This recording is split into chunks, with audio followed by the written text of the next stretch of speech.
एक Ramzanpura police station में CR number 46/26 कलम 108 के तहत दर्ज हुआ था।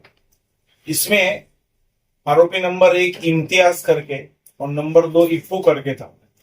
वो इम्तियाज को अटक करने के बाद में उनका जामीन का अर्जी रखा गया था और वो जो उसके ऊपर इल्जाम थे कि जो उन्होंने किसी से पैसे लिए थे और वो पैसे उन्होंने दिए नहीं, जिसके ताल्लुक से फिर उन्होंने खुदकुशी कर ली थी। इसके ताल्लुक से यहाँ पर अपने जो जज साहब है सेशन कोर्ट के, वहां पर जामीन का अर्जी दाखिल किया हुआ था और कोर्ट ने दोनों बाजू सुनते हुए इम्तियाज को जामीन के ऊपर रिहा किया हुआ है। कोर्ट ने जो उसके अंदर डिटेल ऑर्डर किया हुआ है तो उसमें उन्होंने डिटेल में कहा है कि ये जो कलम 108 ऑफ बीएनएस है, इसके लिए जो भी उनका लेना देना होगा और जो उन्होंने इम्तियाज ने उन्होंने बोला भी होगा कि मैं तेरे पैसे दूंगा नहीं, तेरे को जो करना है वो कर ले।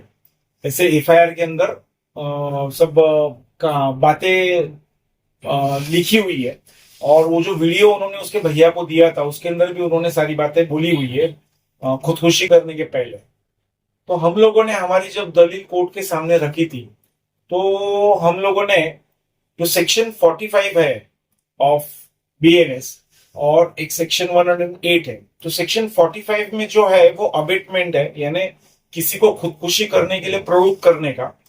तो वो सेक्शन 45 उनको हम लोगों ने जज साहब को पढ़ के बताया कि अबेटमेंट जिसे कहा जाता है उसके कैटेगरी में ये जो इम्तियाज ने लफ्ज वापरे थे कि तेरे को जो करना है कर ले, मैं पैसे नहीं दूंगा, तो ये उसके दायरे में आता है कि नहीं आता है।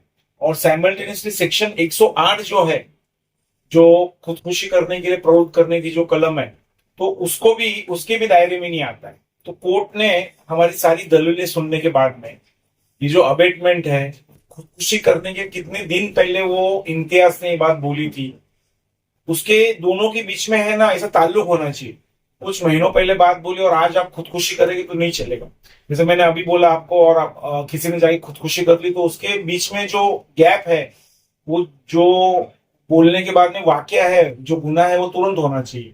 तो कोर्ट ने ये अबेटमेंट का इंटेंशनल एड बोलते हैं, उसके अंदर प्रॉक्सिमिटी चाहिए और वो जो सारे मैंडेटरी प्रोविजंस है सेक्शन 108 के, वो सारी बातों का डिटेल में एग्जामिनेशन किया और साइमल्टेनियसली अभी चार्जशीट दर्ज ही होने वाला है और बहुत दिन से जेल में था ये इंडिया। तो ये सारी बातों का सामने सोच समझ के फिर और सारी कानूनी बातों का सारे मद्देनजर रखते हुए और हमारी दलीलें रखते हुए फिर कोर्ट ने हमारा जामीन का अर्जी मंजूर किया। इसमें सरकारी वकील साहब ने भी उनकी दलीलें पेश की थी, लेकिन कोर्ट ने फिर वो सारी बातें सुन के और हमारी बातें सुन के बेल एप्लीकेशन अलाउड। जो 108 कलम जो बीएनएस लगाए थे तो इसका क्या है?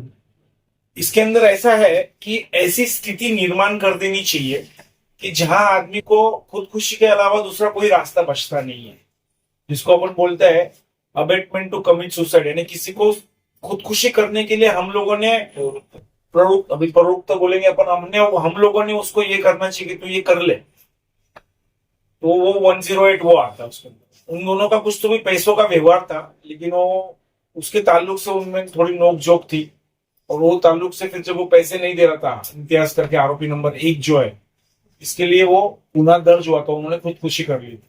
सेंट्रल जेल से कब तक इसकी रिहाई हो सकती है? सेंट्रल जेल से इसकी मेरे ख्याल से आज या कल में रिहाई हो जाएगी, क्योंकि ऑर्डर सारे हम लोगों ने फॉरवर्ड कर दिए, आज या कल में रिहाई हो जाएगी। Thank you.